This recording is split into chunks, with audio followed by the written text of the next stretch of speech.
Certo. Então, professor Fábio, da Universidade Federal de Goiás, egresso do programa de pós-graduação da Universidade de Brasília, doutor, arquiteto, um militante da área da arquitetura digital, não é? Isso. Então, eu agradeço a disponibilidade de estar aqui conosco hoje. Então, eu passo a palavra a ele. Se em algum momento eu desligar a minha câmera, é apenas para poupar a bandwidth, mas eu vou estar por aqui. Tá? Mas, Bom. por enquanto, está tudo funcionando, eu não vou botar a mão. Tá, joia. Tá? Obrigado. Então, com a palavra, o Fábio, quando você quiser compartilhar a tela, fique à vontade. Tá, joia.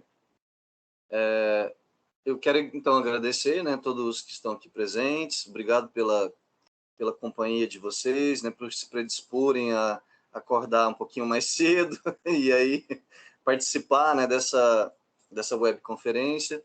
Quero te agradecer, Leander, também mais uma vez, né, pela oportunidade, né, de participar, da gente conseguir congregar esforços, né, e aí a gente estabelecer uma maior proximidade entre os programas de pós-graduação. Acho que isso é importante. Enfim, acho que é importante a gente nunca perder esse vínculo, né? E a gente somar esforços, assim, que eu acho que a gente tem alguns objetivos comuns. A gente tem vários assuntos, né? Várias coisas que a gente debateu, né? Ao longo, né? De alguns semestres. Então, eu acho que isso também nos aproxima bastante, né? Assim, né? A gente ter essas coisas em comuns. Eu vou, então, compartilhar aqui o arquivo. Deixa eu ver, então, né? A primeira tem que colocar aqui bandeja de compartilhamento da área de trabalho. É igualzinho a gente utiliza aqui na nossa instituição, o Google Meet.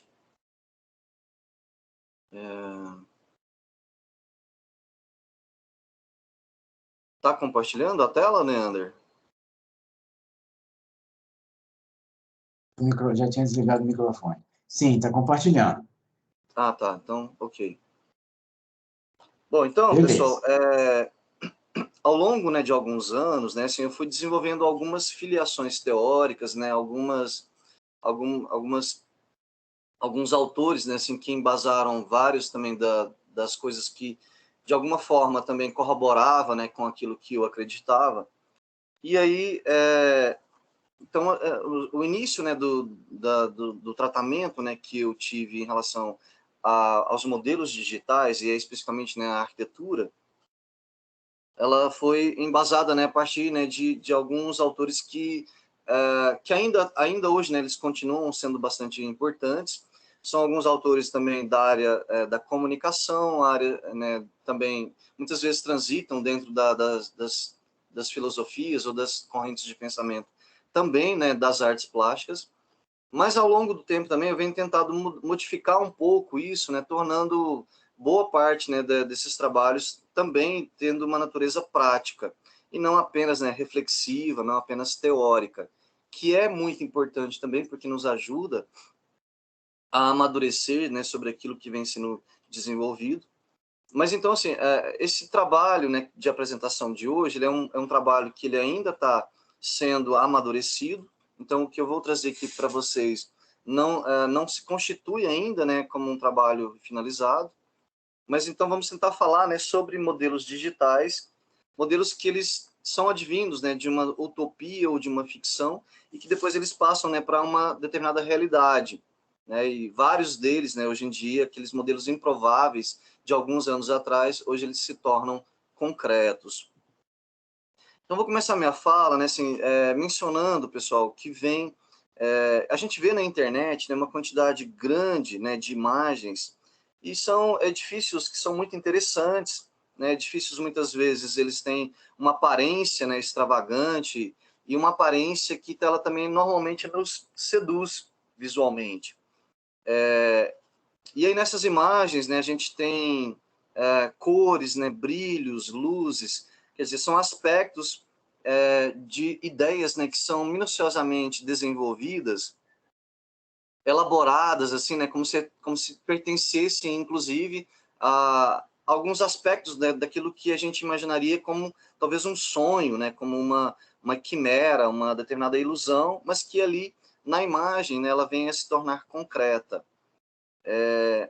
Essas imagens, né, frequentemente, elas têm, né, pontos de vista que são também cuidadosamente pensados, né, para estabelecer ali, né, um determinado efeito cênico, né, quer dizer, do ponto de vista, né, de um observador, né, que está ali naquela altura, e que aí, a partir desse observador, a gente se coloca no lugar dele, e a gente tem também aquela mesma impressão visual, né, aquele mesmo conjunto, né, uh, de, de, de, de coisas que poderiam ser táteis, né?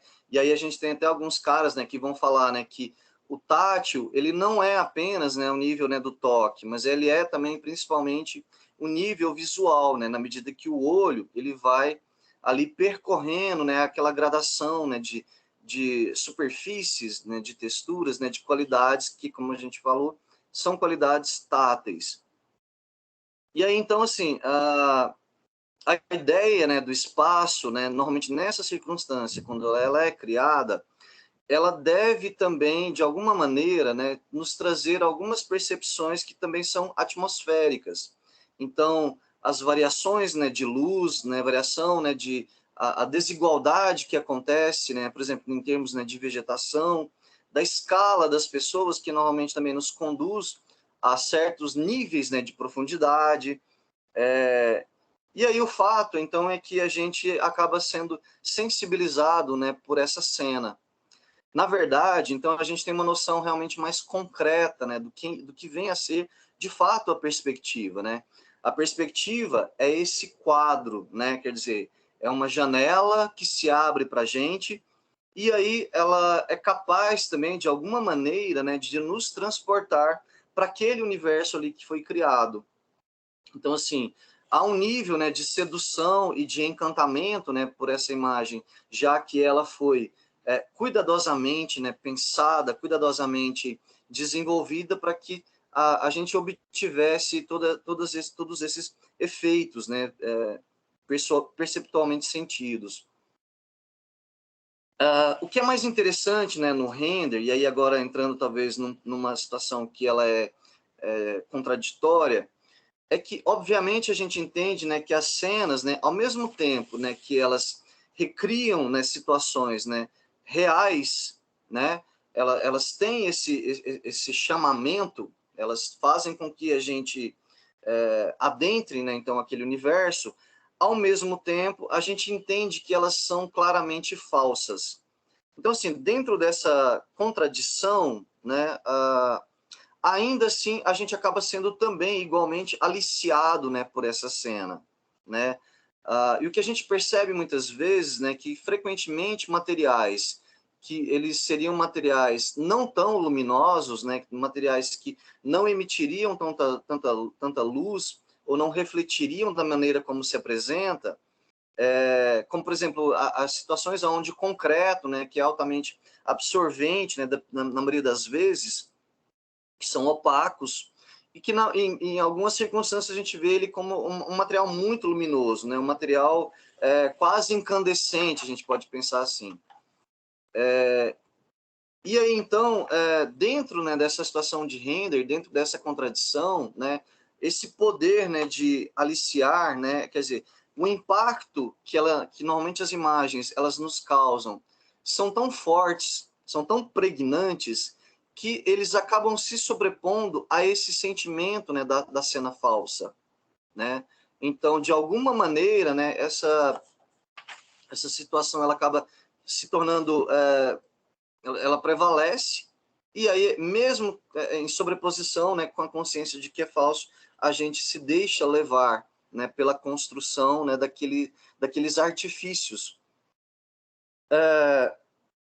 Então, assim, as cenas, elas costumam ser tão cuidadosamente realizadas, né, que, assim, há uma ambientação onde a gente consegue, né, até ter um determinado sentimento, né, assim, daquele clima, né, que é concebido. Então, nos causa, né, algumas sensações, né, de algo que é imediato. Por exemplo, algo que é agradável, né, que é calmo, cujas temperaturas, né, das cores, elas vão banhar, né, com uma grande suavidade elas vão gerar uma situação a mais perfeita possível.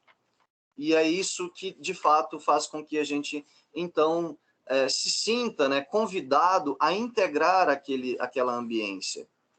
Então, na internet, a gente tem dezenas e dezenas de imagens, e a gente, né, principalmente, né, na nossa área, né, a área das pessoas que, de fato, elas vão acumulando um grande repertório a nível visual, a gente, indiretamente, a gente vai incorporando, né, várias dessas características, várias, né, dessas qualidades, e a gente tende também, de alguma maneira, né, a estar dentro desse universo, que é um universo coletivo, e que, de alguma forma, também vai contagiar a todos de uma forma muito indistinta, né? Ao mesmo tempo, né, que a gente normalmente navega na internet à procura, né, de projetos que possam servir de base, de referência para um determinado trabalho que a gente está desenvolvendo, ao mesmo tempo, então, eu me sinto contaminado, a gente pode falar dessa maneira. Há uma contaminação indiscriminada, né, para todo mundo, né, que está dentro dessa grande rede, né, mundial. E assim, então, em várias circunstâncias, a gente tem trabalhos, né, desses que a gente está vendo aqui, né, são modelos que têm uma natureza um pouco mais concreta, né? Ainda que alguns deles, né, possam ser trabalhos que ainda estão a nível, né, de um certo estudo, né, que ainda não se tornaram, de fato, o resultado final, porque ainda precisam passar por etapas, né, de aprovação junto com equipes, ou mesmo, né, com aqueles que vão ser responsáveis, né, pelo grande empreendimento, né, pela parte financeira da sua execução. Ainda assim, né, eles têm uma grande concretude, né? A gente percebe que os edifícios eles contêm tectônica, né? Pelo menos nesses que a gente está observando aqui agora. Então, todas essas imagens que eu estou trazendo para vocês é de uma empresa, né, que ela é especialista, né, na construção, né, desses renders, dessas imagens, e que, então, assim, acabou tornando-se também, né, assim como a gente também tinha no passado, uma grande especialidade, né, da área da arquitetura, já que, como eu mencionei ali agora anteriormente, a especialidade é mesmo nesse sentido, né, de nos trazer esse aspecto de algo que é muito bem quisto, né, desse objeto que a gente se sente dentro de uma ambiência muito bem trabalhada, muito bem desenvolvida, e que a gente gostaria de estar lá, né, de verdade, então, dentro desse universo concebido. E aí, a gente, então, ao mesmo tempo que a gente tem esses objetos que eles são mais realísticos, né, que trabalham, né, com formatos precisos, né, de modelos, a gente também tem vários outros arquitetos que eles são lançados a outras estratégias, que aí tem também fins diversos, né? Então, a gente tem, por exemplo, arquitetos que estão no início de carreira, né, que geram modelos propositivos altamente complexos, que também, de alguma forma, são modelos improváveis, são modelos utópicos, ou, boa parte das vezes, completamente ficcionais, né? Jamais poderiam ser construídos na forma como se apresentam, mas ainda que eles estejam dentro, né, dessa categoria, dentro desse nível, né, ainda assim eu penso, né, que essas explorações formais ou essas investigações, elas também contribuem decisivamente, né, para a ampliação desse universo como um todo, né? A gente é movido, né, não apenas, né, por aquilo que de fato ele pode ser executado, né? É claro que esse é um objetivo de fato perfeito, né? É um dos objetivos principais, né, da construção dos edifícios, mas a todas as outras imagens que circulam, elas podem ser entendidas, né, como abordagens que acabam influenciando, né? E aí a gente pode falar que vários, né, desses modelos que hoje a gente tem já executados, eles há poucos anos atrás eles eram considerados ficção, né? Eles eram considerados completamente improváveis, né, dentro, né, daquela tecnologia que a gente tinha disponível, né, há alguns anos atrás. Então, a gente, como eu mencionei, a gente está sendo contaminado, né, diariamente, né, por esse universo, né, e esse universo que é sempre um universo em expansão e que, de fato, a gente nunca dá conta, né, de tudo aquilo que está sendo colocado, né, por escritórios, né, por profissionais que estão investigando ou desenvolvendo as suas próprias linguagens ou gerando experiências, né, que podem ou não chegar a nível, né, construtivo. Então, aqui a gente tem mais algumas dessas cenas, né, então, assim, e aí, ao longo, né, também dos anos, a gente pode encontrar, né, hoje exemplos, né, que se a gente pudesse, por exemplo, apresentar eles, né, para pessoas que são leigas, né, muito provavelmente essas pessoas elas não saberiam dizer com certeza se aquela imagem, né, ali, se aquela imagem digital ela é uma fotografia ou se ela é um render, né? Então, a gente está chegando agora num nível, né, tão absurdo, né, de fotorrealismo que é difícil distinguir, né? Então, todos os efeitos atmosféricos, todos os algoritmos, né, que são que simulam, né, partículas, né, efeitos, né, de luz, e essa luz, então, ela como propriedade física, né, aquela partícula, né, que ela vai entrar em contato com uma determinada superfície e ela vai refletir, né, um determinado índice, né, e aí então a gente tem ali uma composição, né, daquele objeto tridimensional de acordo com essas várias fontes. A gente então tem a realização de uma cena que ela é cada vez mais precisa, né, em termos, né, das características dessas luzes. Então a gente poderia, por exemplo, apresentar um modelo como esse, né, na rua, né, para uma pessoa leiga, e ela poderia dizer, né, que esse é um modelo renderizado, né?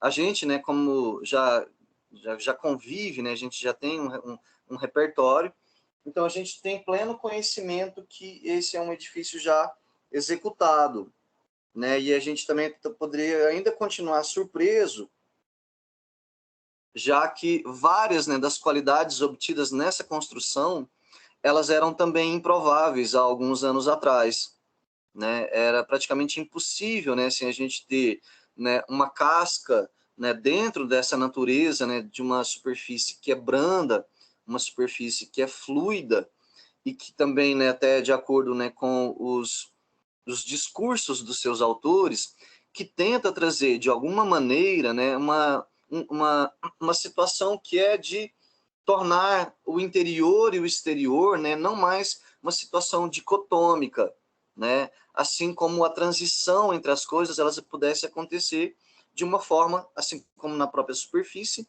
de uma forma também abrandada. Então é um discurso que de alguma maneira ele encontra uma repercussão concreta no edifício e que então ela se torna de fato pertinente.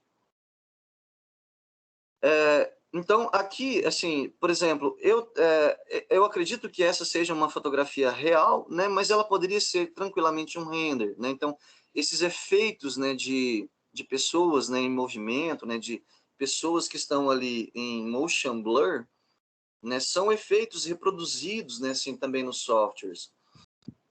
E essa reprodução, né, que tenta ser o mais fidedigna possível, ela é algo que é perseguido, né, desde os primórdios da computação gráfica, né, assim, o que é interessante, né, que assim os matemáticos, né, e os cientistas da área, né, da computação desenvolveram, né, no início da década de 40, no início da década de 50, algoritmos, né, que eles nunca pararam, né, de serem aperfeiçoados e que eu acho que eu não consigo imaginar qual é o nível de complexidade, por exemplo, né, para se desenvolver a chama, por exemplo, né, do fogo, né, que tem aquele perfil, né, flamejante, aquele perfil ondulante e que tem uma determinada intensidade e que depois ela vai sendo reduzida, né, e que depois se transforma em gás. Então, o desenvolvimento dos algoritmos, ele é uma coisa assim tão absurda, né, que os caras eles foram capazes, né, de restituir, não na sua situação integral,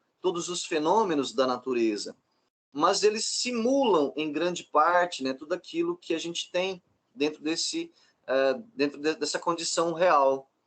Então, é por essa mesma razão, né, que, assim, que ao longo dos anos, esses estudos eles se tornaram tão precisos, né, assim, eu tento encontrar, né, essa precisão, que a gente consegue também produzir cenas, né, com essas características. A reflexividade dos materiais, né, os diversos níveis, né, de transparência,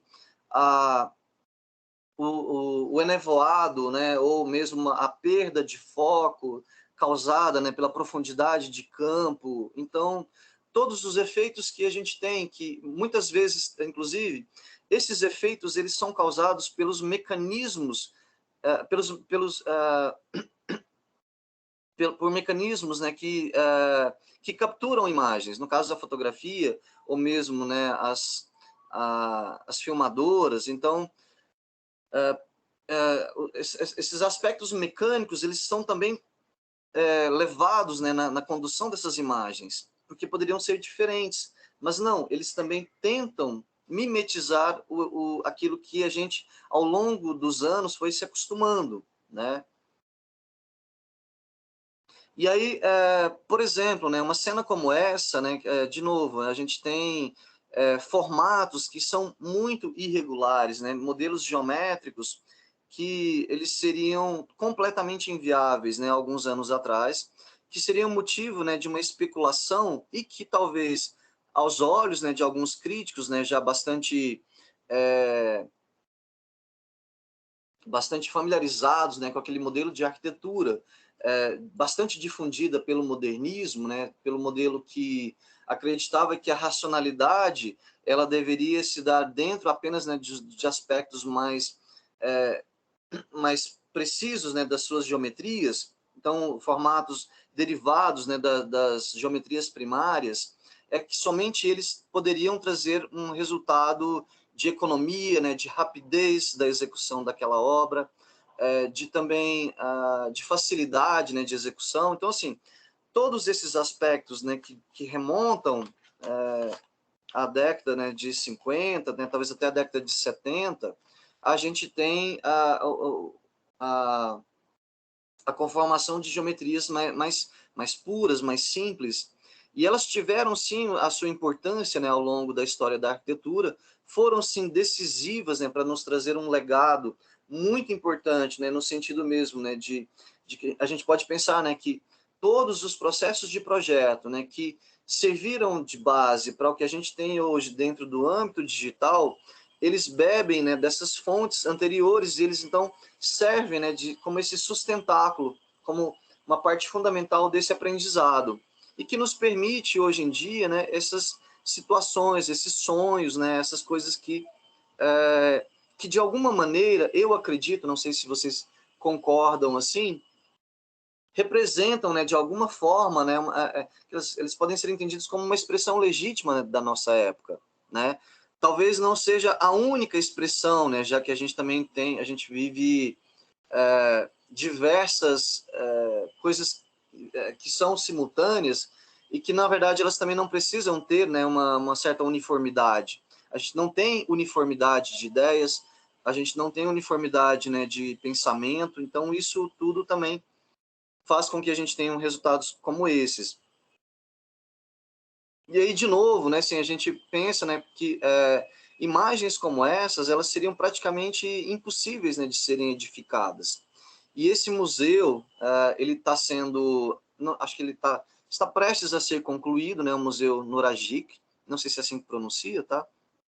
Também, né, da Zaha, né, e o Patrick Schumacher, como uma arquitetura que é completamente ímpar, né? Um modelo um modelo de projeto que ele não tem nenhum tipo de referência precedente, né? E que, na verdade, de acordo, né, com essas questões que eu mencionei, o fluxo, né, de informações intermitente, a fluidez, né, que é buscada como uma forma, né, de transição abrandada ou suavizada entre as coisas, e ao mesmo tempo uma expressão que ela poderia ser entendida como ímpar, né? Então, eu acho que são várias das questões que vão aparecendo em algumas das linguagens contemporâneas e que geram, né, modelos que são como esses que a gente está vendo aqui agora. Mais um trabalho, né, que a gente poderia pressupor, né, que seria apenas um render, mas é um trabalho concluído, Guangzhou Opera House. Outros modelos que a gente tem aqui, né, também igualmente interessantes, né, e sim, que desenvolvem um formato,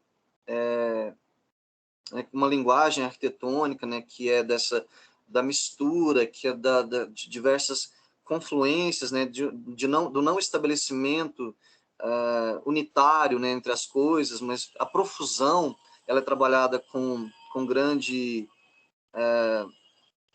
méritos.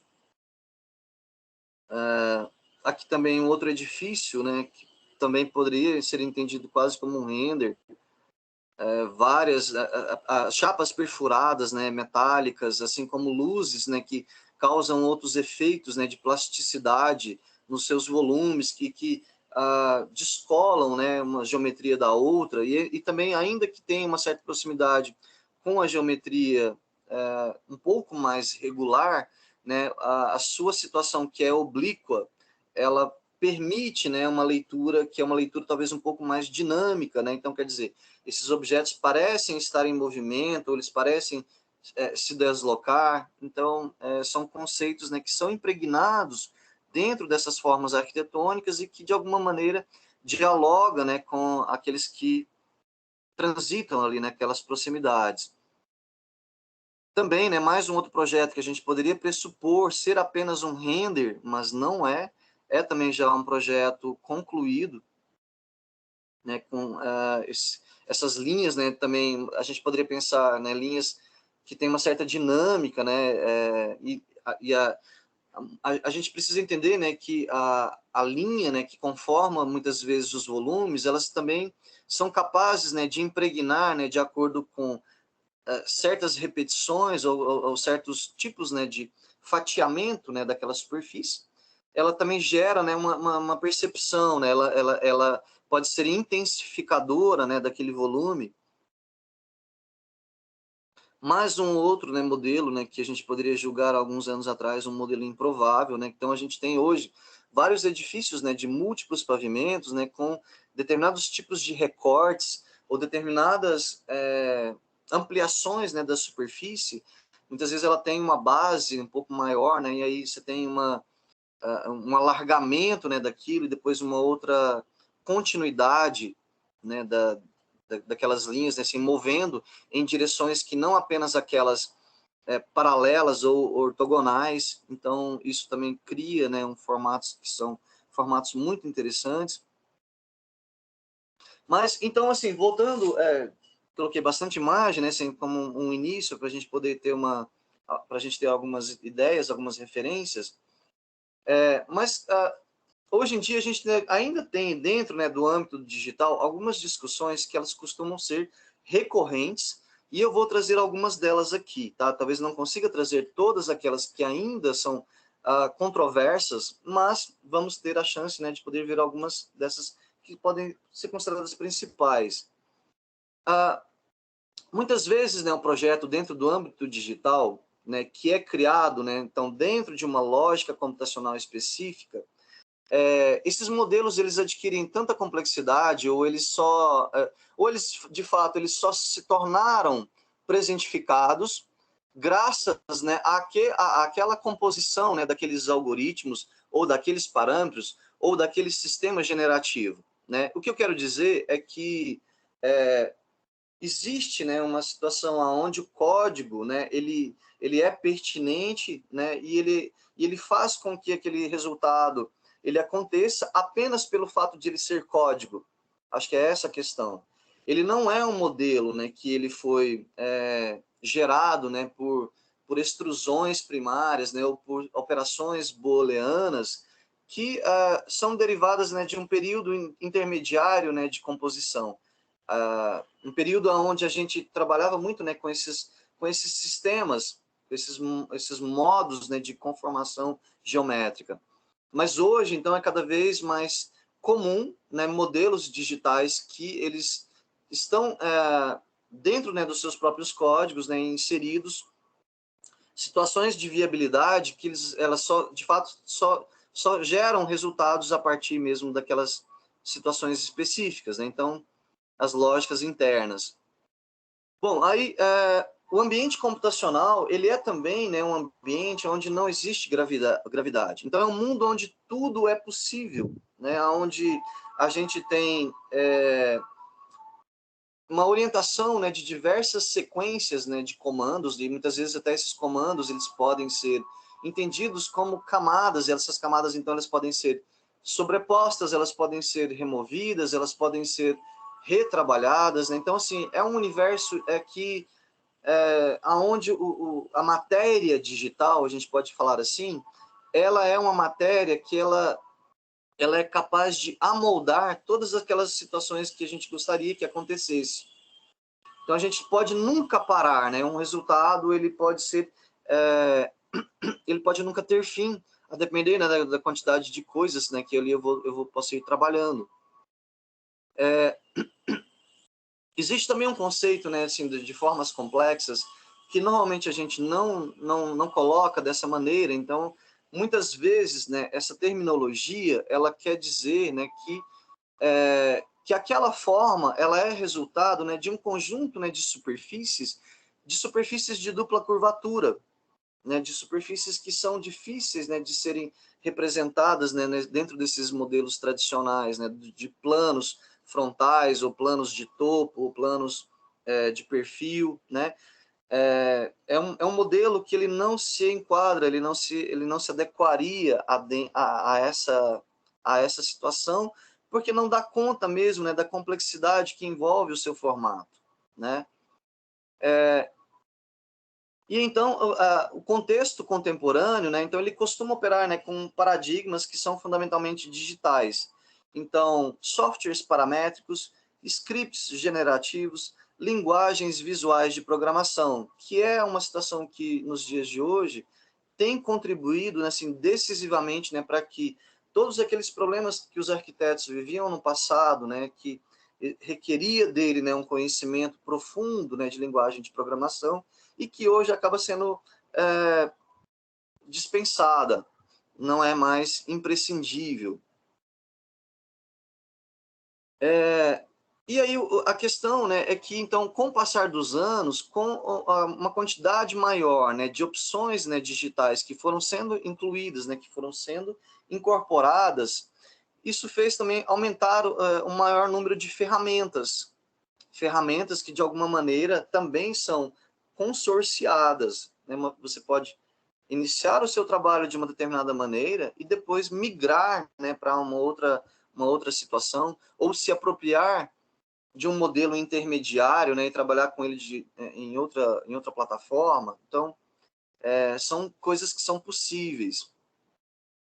Então, e aí, dentro também até de uma lógica de parâmetros, né, a gente pode entender que as chamadas condicionantes, né, da arquitetura, vistas, né, dentro do movimento moderno, elas podem ser entendidas, sempre foram entendidas para a gente como conjuntos, né, de parâmetros.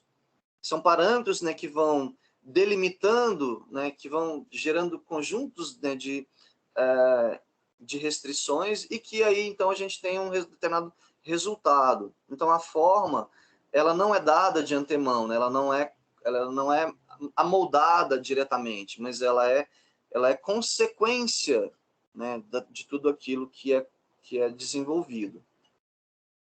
E aí, como eu mencionei ali agora há pouco, né, assim, essas formas complexas, né, muitas vezes, né, quando a gente vê alguns ataques, né, de críticos que ainda são aversos, né, a esses modelos, né, e aí falam, né, que elas são puro, né, formalismo arquitetônico, né, mas a gente entende, então, ela como uma abordagem que ela também, de fato, ela é uma expressão, né, da nossa época, ou pelo menos uma busca dessa expressão, já que ela também não é uniforme.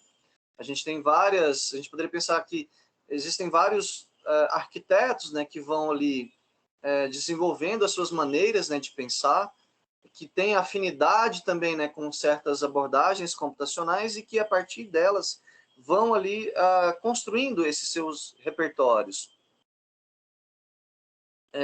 E aí, de novo também, né, como uma coisa que já é superada, né, vista durante muito tempo, né, principalmente difundida pelo movimento moderno, né, que a repetição de elementos, né, ou que por exemplo, a sua modulação, a sua restrição geométrica, ela significaria, por exemplo, uma redução de custos, né, e que aí hoje em dia, né, quer dizer, dentro, né, da customização em massa, né, isso não tem mais o menor sentido. Não significa, né, redução de custos e nem muito tempo, nem muito menos, né, redução desse tempo de execução. Eu peguei então aqui para a gente também dar continuidade, né, às nossas falas, uma fala do Schumacher, né, que ele fala assim, né, que uma das maneiras, né, de pensar, né, dele, que as formas elas se conectam então de maneira contínua, como em uma paisagem natural, onde diferentes gradientes, né, mediam as transições entre os espaços, trazendo uma percepção multidimensional e policentrada, sem os limites bem estabelecidos entre as relações dicotômicas tradicionais em arquitetura. O interior versus o exterior, o conteúdo versus o continente, o fundo versus a figura. Então, esse pensamento, né, do Schumacher, né, assim como também de outros caras, né, contemporâneos, eles acabaram, né, reverberando, né, muito fortemente nos circuitos, né, nos circuitos de produção arquitetônica, seja pelos caras que de fato produzem, né, quer dizer, que têm escritórios e que estão ali naquele cotidiano, assim como também dos teóricos, assim como também, né, dos caras que desenvolvem as correntes, assim, que trabalham, né, melhor dizendo, as correntes arquitetônicas, que, como disse, talvez hoje em dia elas não sejam únicas, né, mas ainda é possível perceber certos caras que têm ali um maior respaldo, né, que tem maior respeito, inclusive, também, pela maneira com que ele consegue tornar concreta aquelas ideias, né, os modos de pensar. Bom, então, não por acaso, né, o Schumacher, né, a Zaha Hadid, né, ambos, né, utilizaram como meio principal de materialização de seus edifícios também o concreto armado. Até então, né, ele seria um material que possibilitava a máxima expressão da fluidez pretendida por ambos arquitetos, também devido à sua plasticidade. Então, o concreto armado, né, ele, apesar, né, de ser um material que é uma situação histórica, né, que é bastante interessante, né, porque ele é muito antigo, né, data da sua utilização, né, desde Roma, mas ele teve um período, né, assim, onde ele não tinha grande a utilização dele ele acabou se tornando muito pequena, né, no século no período, por exemplo, né, da Idade Média, do Renascimento, né, até o século XVII, se não me engano, ele não tinha expressão nenhuma. E aí foi de pouco tempo para cá, né, se a gente pensar dessa maneira, que ele voltou, né, assim, com grande força, né, inclusive adotando as possibilidades que a gente encontra hoje, várias delas, né. E aí, então, entendendo, né, acho que uma questão que eu vou colocar ali agora, tá ali um pouco adiante, mas só adiantando, é que hoje em dia, né, uma das tendências que a gente tem muito forte dentro também dessas novas tecnologias construtivas e também da fabricação digital é tentar incorporar, né, o concreto como parte dessa tecnologia, né? E aí o concreto, né, se a gente pensar dessa maneira, ele foi bastante difundido, né, no período do movimento moderno, justamente, né, pelas qualidades que foram ali exploradas à exaustão, né, por esses arquitetos que também são mestres, né, da arquitetura mundial. Por exemplo, né, o Paulo Mendes da Rocha, né, no Museu Brasileiro da Escultura e da Ecologia, o MUB, né, os seus vãos, né, o vão, né, gigantesco, né, que ele vence, assim como também a forma, né, que ela é muito pregnante e que torna, né, todas as pessoas que estão ali naquela imediação, né, muito pequenas, né, muito diminutas em relação à grandiosidade, né, do trabalho como um todo. Então, a gente tem vários, né, aspectos, né, da plasticidade do concreto, trabalhada, né, por mestres da arquitetura, e que levam, né, a outros níveis, né, esses resultados. E que também, por exemplo, na arquitetura brasileira, ele foi muito significativo, né, e continua sendo, né, tradicionalmente, um material que a gente talvez tenha elevado, né, o patamar da arquitetura brasileira a níveis internacionais. O Tadao Ando, por exemplo, ele é um arquiteto que ele trabalha o concreto de uma maneira assim, que consegue dar toda a dignidade possível, né, assim, em termos, né, da plástica que esse material permite, né? A beleza, né, das formas, né, das texturas, né, do modo como ele consegue agenciar, né, as relações, né, espaciais, realmente algo que é muito impressionante, né? Então, assim, as imagens que a gente tem, né, das obras do Tadao Ando nos podem dar uma ideia realmente muito adequada, né, dos níveis possíveis, né, de serem obtidos com o uso desse material. Então, eu estou trazendo aqui para a gente algumas dessas imagens, então, para introduzir, com a ideia, né, de introduzir o concreto armado dentro dessa perspectiva da fabricação digital, né? Quer dizer, como é que essas tecnologias da fabricação digital entendem, né, o trabalho realizado com esse material que contém, então, assim, muitos e muitos anos, né, ali sendo exaustivamente explorados das mais diversas maneiras, né? Aqui um exemplo, então, da Cidade das Artes, né, do Christian de Portzamparc, que também, né, que trabalha, né, o concreto de uma forma também muito interessante. O Sesc Pompeia, né, da Lina, trouxe aqui também, né, algo que é também igualmente surpreendente, o trabalho, né, do Vila Nova Artigas, né, que vários dos trabalhos dele são impressionantes, né, assim, de uma sensibilidade, de uma acuidade, né, no tratamento, né, assim, do modo como a arquitetura deve ser pensada, né, então é incrível. Aqui a gente tem, por exemplo, outro trabalho, né, do Tadao Ando. Repara, né, quer dizer, do ponto de vista, né, desse fotógrafo, mas também a gente poderia ter outros, o quanto o concreto, né, ele recebe, né, um tratamento, uma qualidade estética que ela é incrível, né, que assim, realmente uma escola, né? Acho que visitar uma obra dessa pessoalmente é uma experiência única. E aqui a gente também tem, né, um outro trabalho do Toyo Ito, um trabalho que já começa, né, a trabalhar uma transição, né, dentro de questões que são tipicamente desenvolvidas dentro do âmbito computacional, né? Então a gente poderia talvez até pensar que existem trabalhos que são trabalhos que geram essa transição, poderíamos falar assim. Por exemplo, nesse caso, né, as células de Voronoi, né, que tiveram uma repercussão, assim, até que a gente não consegue nem explicar exatamente por que elas causaram, né, tanto impacto, né, nos modelos digitais, mas que aqui, então, está desenvolvido, né, dentro dessa dupla conformação, né, o modelo digital, mas amparado, né, pelo formato tradicional em concreto. Bom, então, o fato é que, então, o concreto, né, ele é um dos materiais mais utilizados em toda a história da arquitetura. Ele combina, então, diferentes propriedades plásticas e é caracterizado ainda, né, pela dualidade da transformação dos seus estados, né, do estado que a gente poderia pensar, né, mais ou menos líquido, né, para o estado sólido. Ele permitiu testar inúmeras possibilidades de expressão arquitetônica, né, naqueles limites do que era possível de ser edificado.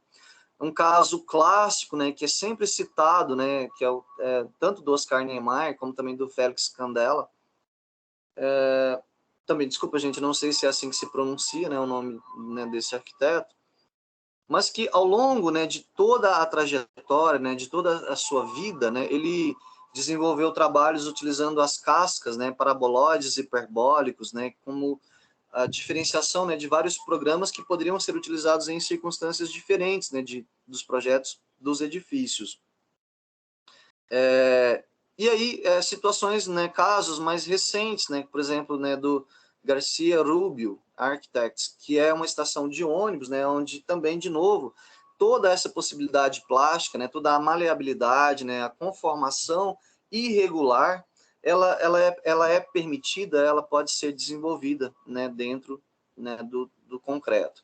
Então, acho que hoje em dia, para a gente, uma das perguntas que podem ser feitas e que orbitam, né, vários dos circuitos, né, de discussão arquitetônica contemporânea é um pouco isso, né? Como a gente consegue aliar, né, um material que ele é muito tradicional na arquitetura, mas que de que maneira ele poderia ser incorporado, né, às tecnologias que são emergentes, né, ao contexto, né, dos design de construção e também de fabricação digital.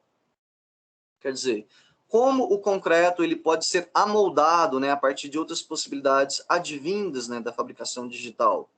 Acho que essa é uma pergunta importante, né, de ser feita hoje em dia, já que ele também conseguiu, né, outras melhorias, vamos falar algumas delas, né, talvez não conseguiria, acho que talvez as principais, mas a gente pode então falar, né, de uma qualidade, né, que permeou vários arquitetos que trabalharam com ele, né, que é a possibilidade de trabalhar então com formas complexas, né?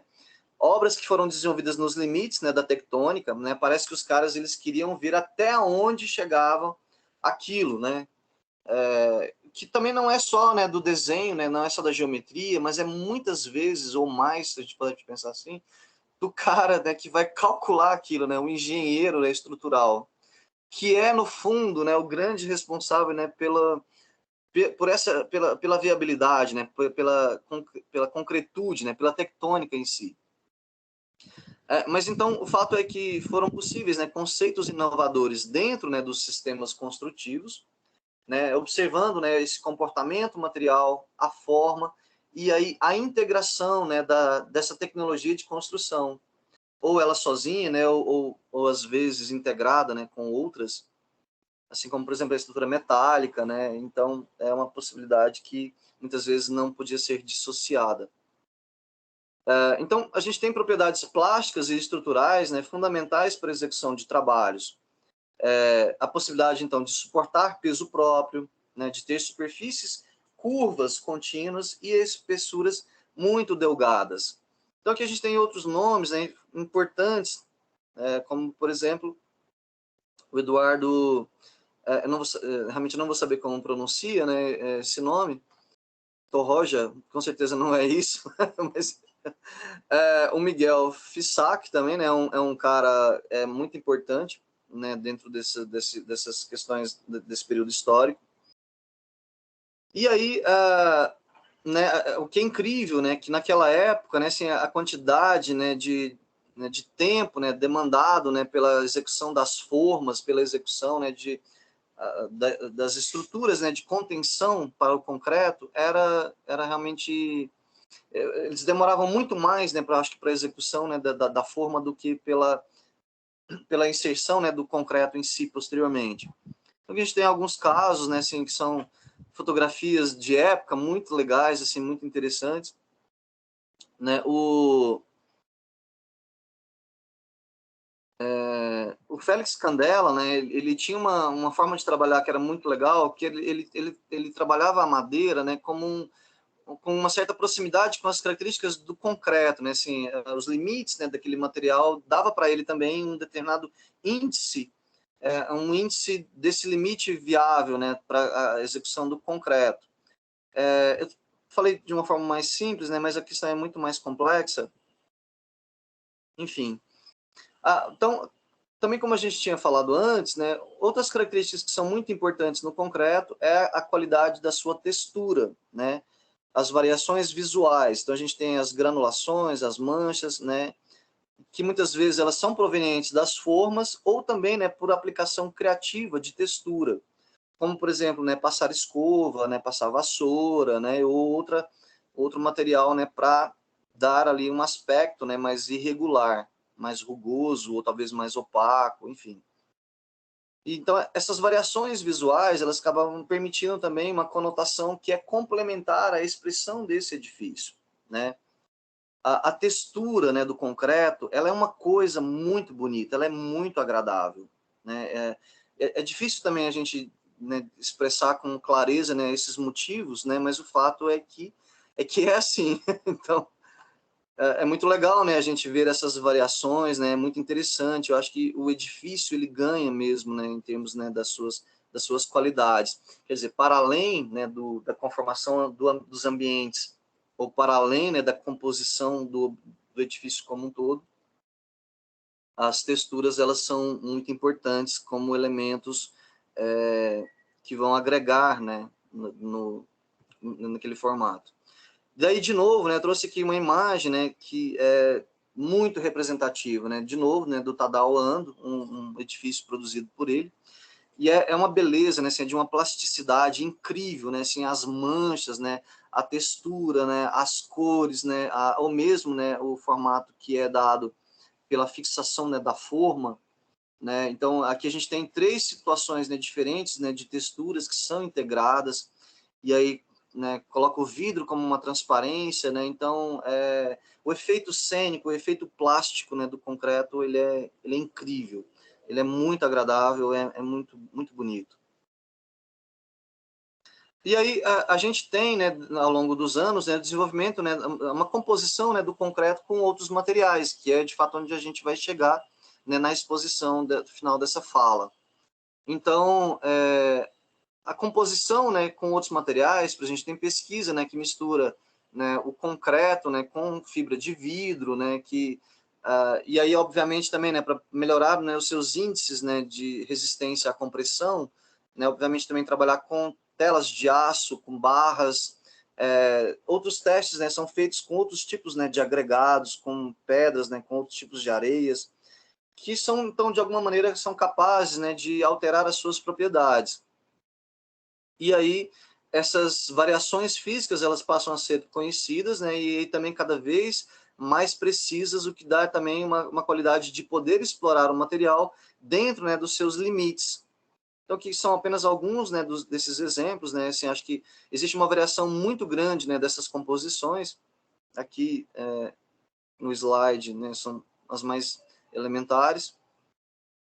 E aí, então, a gente vem, né, para uma parte mais final dessa exposição, né, que, como eu falei, né, que envolve a fabricação digital e o concreto, né? Então, o que está acontecendo, né, nesse nosso momento agora contemporâneo?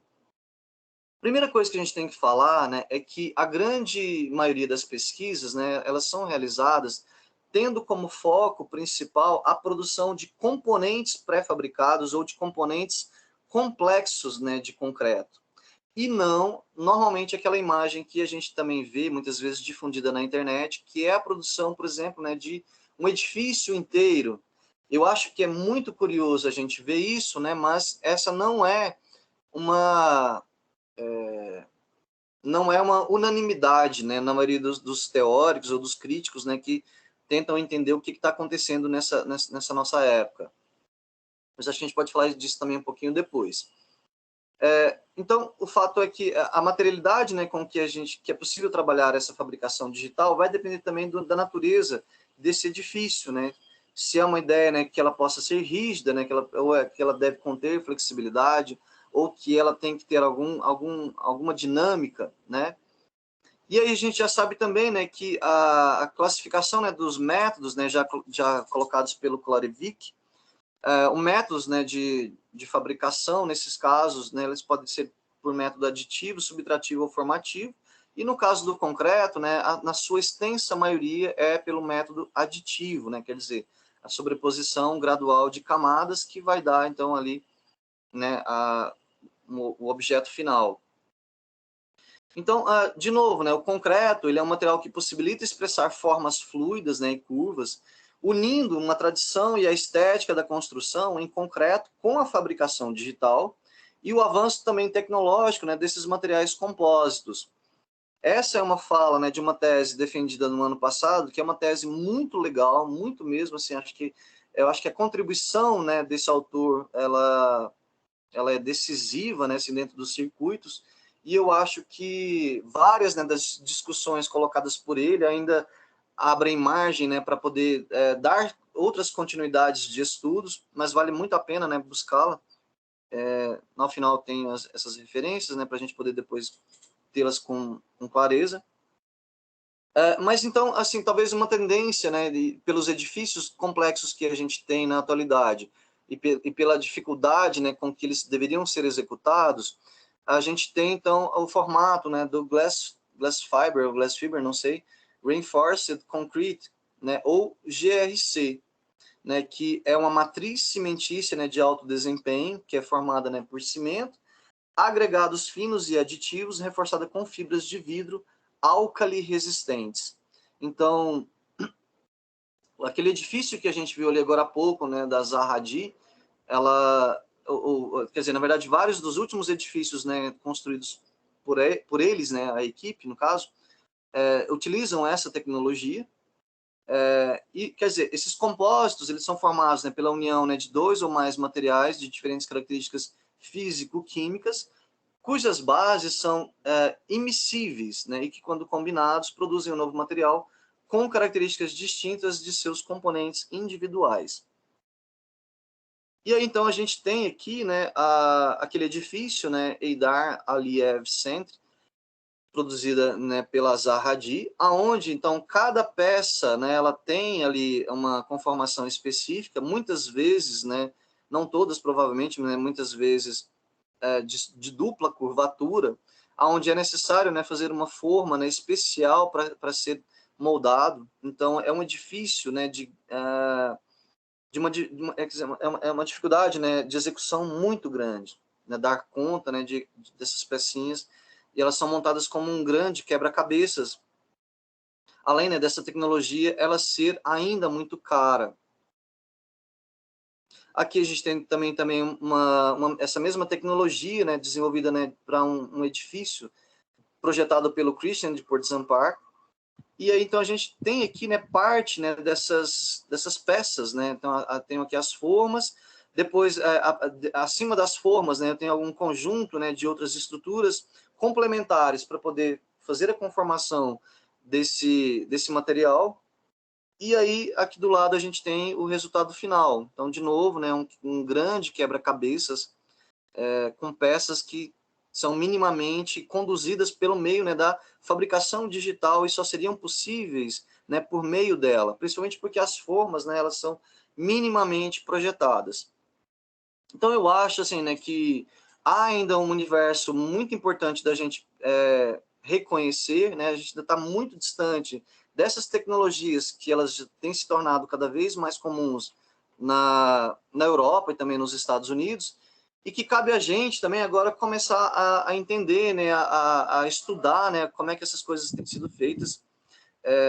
Como eu tinha dito ali agora há pouco, né, edifícios que são conduzidos como se fosse a gente tivesse aquela impressora, né, de concreto gigante, né, eles são, talvez a gente poderia pensar como uma visão ainda romântica, ou uma visão que ela talvez não vai ter tanta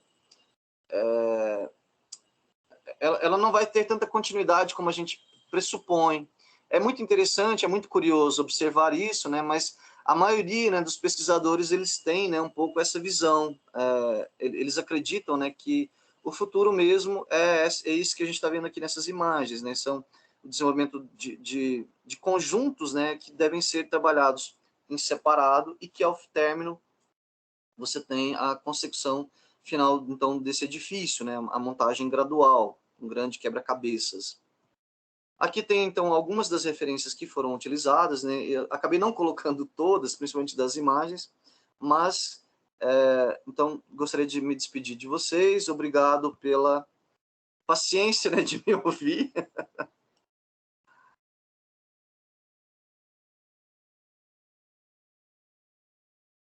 Vou, então, interromper aqui o meu compartilhamento. E aí dizer que eu estou à disposição, né, para quaisquer questões, né, para poder trocar algumas ideias, enfim, estou livre, né, para quaisquer outras. Então, mais uma vez, obrigado, Fábio, por ter aceito o nosso convite.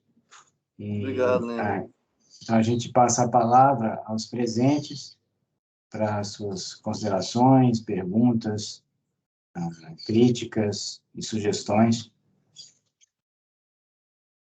A gente poderia, talvez, estimular as pessoas também a mostrarem que estão vivas, né? Acho que chega no final do semestre, ninguém mais quer mostrar o rosto, né? As pessoas já estão, assim, correndo pra caramba, acordando um pouco mais tarde, né?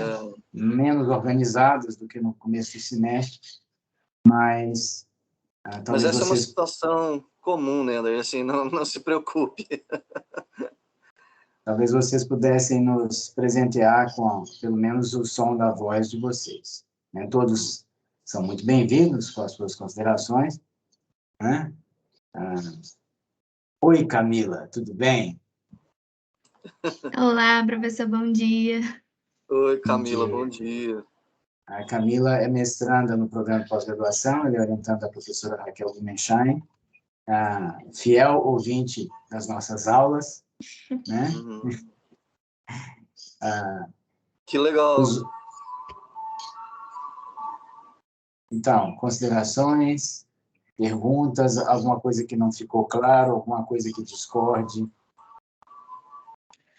Por mim, achei a aula maravilhosa. Gostei muito da apresentação, tudo. Tem considerações muito pertinentes em todos os aspectos. Não tive dúvidas, achei bem esclarecedora. E é isso. Obrigado, Camila. Tá frio aí, Camila? Tá frio. Aqui eu já estou quase ligando meu ventilador aqui embaixo. Somos Tá ficando dois. quente. Eu acho interessante, Fábio, essa importância que você deu ao concreto, né? Porque é um material, na realidade, difícil de trabalhar, né? Porque requer um molde, né? Mas é um material muito querido no Brasil. Isso. Né? Concreto armado, eu te amo, né? Só em anos mais recentes, né, ou em décadas mais recentes, é que outros materiais, como, por exemplo, o aço, ganharam um pouco mais de espaço, né? Mas a gente passa pelas escolas de arquitetura e é muito ainda ensinado a usar o concreto. E é interessante que é ensinado a usar o concreto de uma maneira muito repetitiva, trivial, né? Sem ousar ir além daquilo que é o trivial, que é a laje plana, o pilar vertical, a viga reta, a outra laje plana por cima e assim por diante, a cobertura plana, né? E é interessante que já o Niemeyer, né, a despeito de toda o seu mau humor, né, que é bastante característico, ele já dizia, né, já nos anos 40, né, já questionava o uso que ele chamava de medíocre do concreto, né? Isso a gente vê particularmente naquele livreto dele, A Forma na Arquitetura. E ele se sentia frustrado porque ele dizia que o concreto que, abre aspas, tudo permitia, fecha aspas, era usado de uma maneira muito repetitiva e reducionista, né? Ele entendia pela própria maleabilidade, né, do concreto que ele poderia imaginar qualquer forma possível. Mas, em contrapartida, existem questões tecnológicas que dificultam, né? Pelo fato de ele ser moldado, ele tem que ser moldado em algum lugar, seja no próprio canteiro, no seu lugar definitivo, ou pré-moldado fora, ele precisa de uma forma, né? E talvez por isso as pessoas, ao longo dos anos, escolheram um caminho mais fácil, né? O caminho da simplificação, que também é uma das máximas do funcionalismo modernista, não é? Isso. Eu achei muito interessante você chamar a atenção para isso, né? Embora outros materiais estejam, evidentemente, ganhando mais espaço no mercado, inclusive materiais sintéticos. Uhum. Com frequência, eu cito para os meus alunos o pavilhão da BMW de Frankfurt, do Bernard Franklin, onde ele fez toda a envoltória de acrílico curvo, que também Sim. requer um molde, né? Uhum. Só que ele é um molde apenas abaixo, né? A chapa de acrílico vem em cima, pré-aquecida, e ela Uhum. assumiu a forma do molde, depois ela foi aparada, lixada. Isso permitiu a composição daquela forma realmente curva, não Uhum. é? E contínua. Mas é interessante, né? Eu acho que é um grande campo de pesquisa essa questão da forma do concreto, né? Como produzir digitalmente a forma de concreto, porque eu acho que isso é muito pouco pesquisado, muito pouco investigado, Uhum. né? E quanto mais pesquisa houver, mais a gente pode otimizar o processo e torná-lo mais economicamente viável.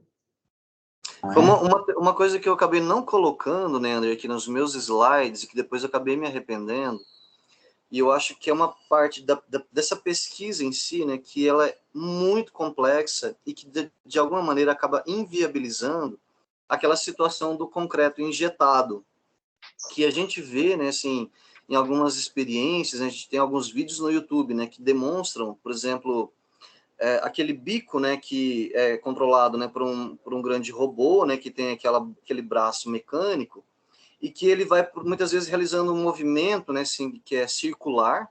Então, ele vai aplicando, né, aquele concreto como se fosse uma grande bisnaga, e ele vai passando as camadas, né, e aí ele vai aumentando a altura, então ele vai colocando aquela gradação.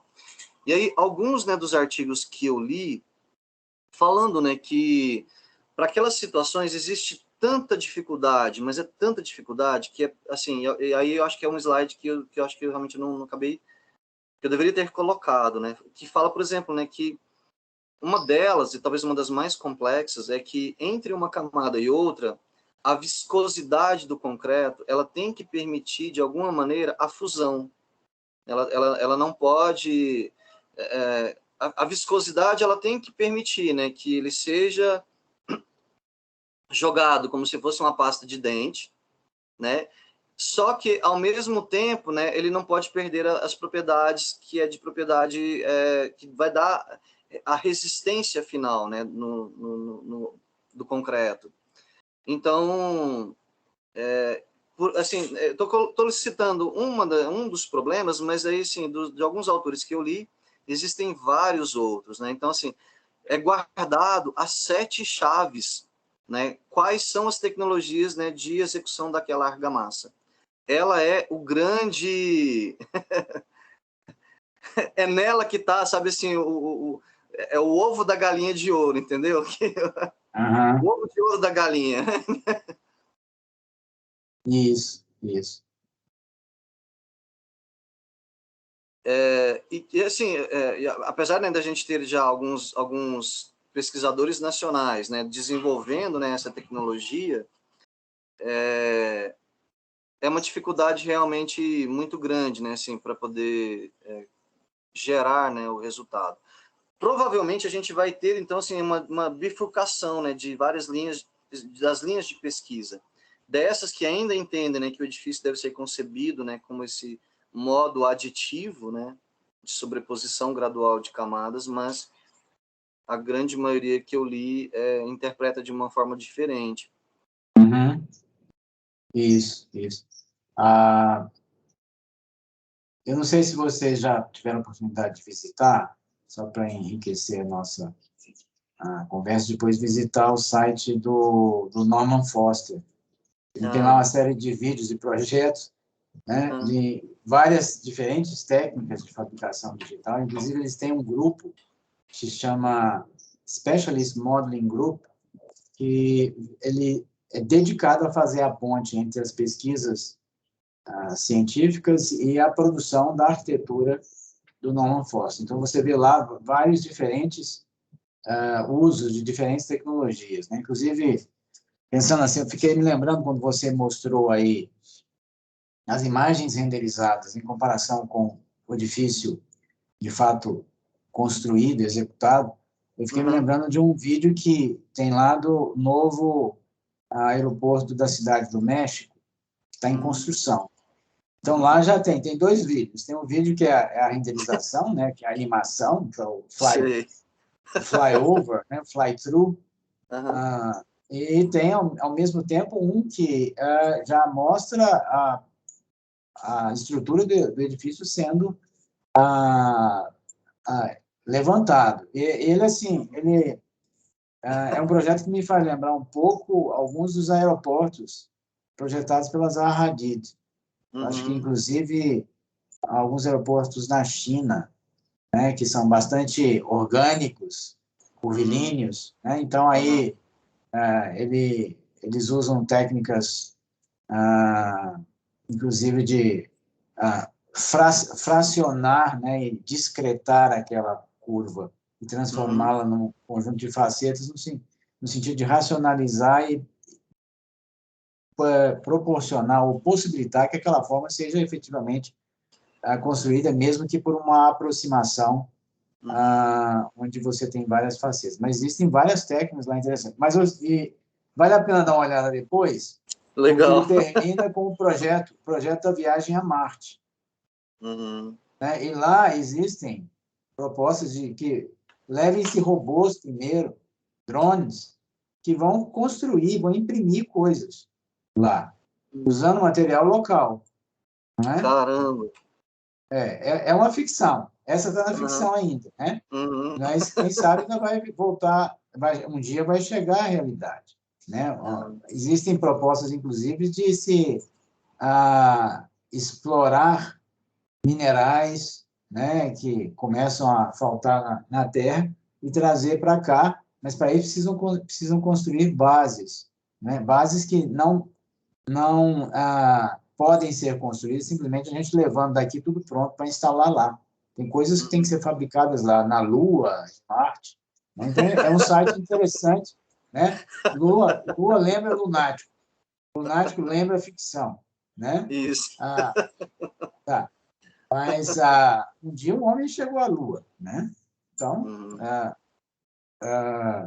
não é pouco razoável prever que, como você disse, da ficção ou da visualização de uma ilusão se possa chegar depois a um fato concreto. Não é? O que os arquitetos fazem o tempo inteiro? Não é pensar em alguma coisa que não existe? Nós não estamos lidando com como as coisas podem vir a ser. Isso. Não é verdade? Sim. Eu gosto muito do Herbert Simon, The Sciences of the Artificial, quando ele fala que a ciência natural está investigando as coisas como são. As ciências do projeto, né, The Science of Design, está tentando investigar como as coisas podem vir a ser. Essa é a nossa profissão. Sim. Não é? Porque o que é pedido de nós em qualquer situação não é que a gente transforme um sonho em realidade, não é que a gente transforme algo imaginário em real e concreto. Então, acho que isso é parte do processo do próprio método de projetação, embora a gente veja isso de uma forma implícita e não pare para pensar. Acho que eu estou falando demais, cara. A palestra é sua. Não, eu tô me identificando demais com o que você está falando, né, André? Porque eu sempre fui movido, né, assim, eu sempre achei muito interessante, né, assim, essas abordagens que sempre eram muito duras, né, aos olhos, né, de alguns críticos, né, assim, que esses caras que não toleram, eu sempre falei muito isso, né, assim, os críticos que não toleram esses devaneios, né, do âmbito computacional, e eu sempre acreditei, né, que essa liberdade que a gente tem dentro do meio, ela é uma das coisas mais importantes que a gente pode ter. Eu tenho uma livre expressão do meu pensamento, que, na verdade, quando eu levo para o computador, ele é palpável, né? Assim, ele tem a sua concretude naquele ambiente que é sem gravidade, mas que ele é visível para todo mundo, então eu consigo ali ter, de alguma maneira, eu sempre acreditei nisso, né? Assim, todos esses devaneios, eles, de alguma maneira, eles são importantes, eles contribuem, eles são importantes como uma forma, né, de alargar as ideias, sabe assim, de fazer com que a gente tenha outros tensionamentos, né, outras questões que muitas vezes elas estão apenas presas, né, pela materialidade, e que na verdade não deveria ser assim, né? Então assim, acho que a gente tenta sempre alçar voos maiores, né, sempre encontrar outras outras maneiras, né, de expressar, outras maneiras, né, de... E, na realidade, isso não é novo, né? Porque se você pensar, por exemplo, vai ver os croquis do Le Corbusier quando ele estava pensando na Ronchamp. Ele estava fazendo o quê? Ele estava usando a tecnologia que ele tinha na época para tentar imaginar e visualizar os seus sonhos. Ele chegou lá na frente e conseguiu construir, não é? A mesma coisa se a gente pensar, por exemplo, no concurso da Ópera de Sydney. Né? O concurso da Ópera de Sydney, o Ian Hudson ganhou o concurso com croquis. Ele não tinha nenhum projeto executivo, era um superliminar. Tanto é que ele demorou 5 anos para começar a construir. Não é? Mas por quê? Ele, de qualquer forma, ele usando os recursos que ele tinha na época, ele imaginou alguma coisa que parecia irreal, difícil de construir, mas que acabou sendo, demorou 15 anos para terminar, e que colocou uma cidade no mapa que a maior parte do planeta não sabia nem onde ficava. Não é? Naquela época, ninguém sabia, a maior parte do planeta ninguém sabia o que era Sydney. Não era nem a capital do país, né?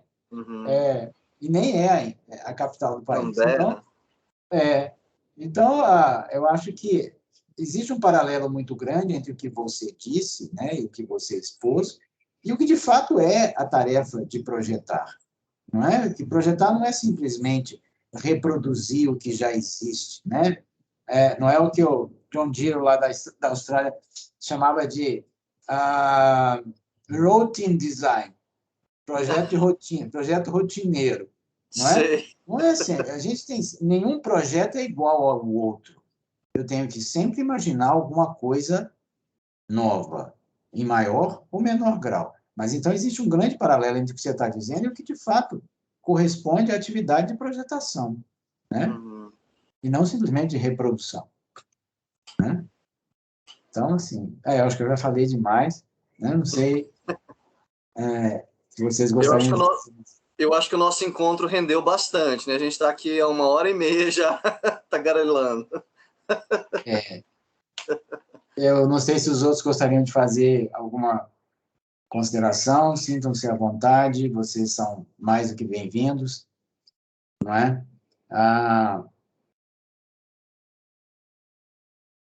Se não, a gente mais uma vez agradece ao Fábio a disponibilidade de estar aqui, agradeço a presença de todos, a presença da Camila, a presença das pessoas que eu ainda não conheço, a Ana Karina, a Nelly Celes, o José Walter e a Ludmila, não é? Então, pessoal, muito obrigado pela presença de todos. Se não houver mais nenhuma consideração, a gente vai encerrar a gravação. Essa gravação vai ficar disponível no canal do YouTube do nosso grupo de pesquisa. Eu vou colocar o link no chat e também vou mostrar a tela aqui. O nosso canal, que é do LFDC, Laboratório de Fabricação Digital e Customização em Massa.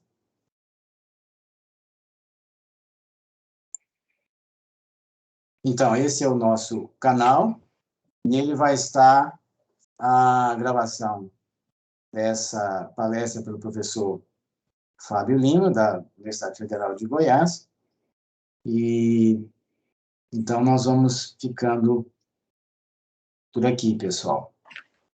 Leandro, eu quero te agradecer mais uma vez pela oportunidade. Eu espero, eu acho que toda vez, né, que você convida, acho que é uma oportunidade bacana, assim, da gente até, inclusive, repensar, né, as próprias pesquisas, né, assim, de ver, né, como é que ela pode ser, como ela pode ter uma contribuição, né, diante desse nosso universo, né, que é um universo também que é mais específico. Então, quero te agradecer pela oportunidade mais uma vez. Obrigado por todo mundo que está aqui presente. Fábio, a Ana Karina pediu a palavra. Ah, sim. Ô, professor, muito obrigado por me conceder a palavra. Não vou o vídeo, porque assim recebi o convite muito próximo, não tive tempo de me preparar para estar no vídeo. Mas gostaria de agradecer a permissão de estar na aula, também ao Fábio Lima a palestra. Eu sou Ana Karina Rodrigues, sou professora da Universidade Federal do Amapá, nas disciplinas de projeto arquitetônico. E foi extremamente pertinente a minha participação nesse momento, bastante esclarecedor, bastante atualizador dos meus diálogos com os alunos, e espero à frente prestigiar o laboratório, as suas programações, e aqui na universidade também nós temos um grupo de pesquisa que se chama Habitar a Amazônia, que desenvolve 3 linhas de pesquisa, que é a arquitetura da Amazônia, a arquitetura tropical na Amazônia e conforto ambiental e sustentabilidade. Então, a simulação e os assuntos aqui tratados são pertinentes. Agradeço imensamente a oportunidade de ter participado. Muito bom, muito obrigado. Caramba, que legal! Que bom! Estamos alcançando. Quem sabe breve não poderemos tê-los em uma das programações do grupo, em uma dos nossos eventos aqui na universidade, trocar esses conhecimentos que são tão importantes na formação dos alunos. Legal. A senhora tem o nosso e-mail, a senhora consegue, colocando sobre o nome de cada um de nós, visualizar o nosso e-mail. Certo. Tá? E também, lá no cantinho do chat, tem um link do nosso canal no YouTube. Sim. Professora também... Neves, que também está na sala, é nossa parceira do grupo, Habitar a Amazônia. Legal. E estamos aqui com muito interesse nas programações e nas falas de ambos. E a Nelly certamente já captou os nomes e os e-mails. Estava exatamente a abrir a fala, porque ela disse, olha, parceira, pergunte lá os e-mails e os contatos para que a gente possa estabelecer depois um diálogo. Então, só agradecer. Muito obrigado mesmo. Nós agradecemos o interesse. Nós agradecemos, obrigado. Tá? Estamos aqui à disposição. Obrigado, professor. E obrigado ao Fábio Lima também. Obrigado, Ana. Que bom que foi útil. Muito útil. Legal. Então, a gente vai ficando por aqui. Uma boa semana para todos, né? Esperamos revê-los em breve. E vamos começar a trabalhar mais juntos, né? Vamos tirar partido de tudo isso que a gente aprendeu durante esse período de ensino remoto, ou ensino à distância, né? Muito obrigado. Tchau, Nender. Muito obrigado. Até mais. Obrigado, Fábio. Tchau, pessoal. Gente. Obrigado. Tchau. Tchau. Tchau.